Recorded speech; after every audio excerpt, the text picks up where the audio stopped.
நாமக்கலில் போலீசாரின் துப்பாக்கிச் சூட்டில் காயமடைந்த கொள்ளை கும்பலைச் சேர்ந்த நபரிடம் நீதிபதி விசாரணை மேற்கொண்டு வருகிறார்.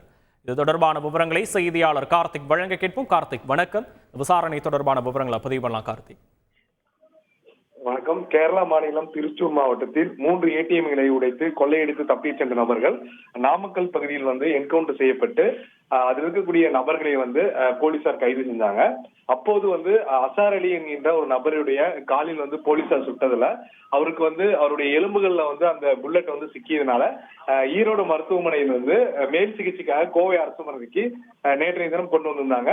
இந்த சூழல்ல அவரிடம் விசாரணை நடத்துவதற்காக நாமக்கல் மாவட்டம் குமாரபாளையம் நடுவர் நீதிமன்ற நீதிபதி மாலதி அவர்கள் நேரடியா தற்போது அந்த காயம்பட்டு சிகிச்சையில் இருக்கக்கூடிய அசார் அலியை சந்தித்து விசாரணை மேற்கொண்டு வருகிறார்.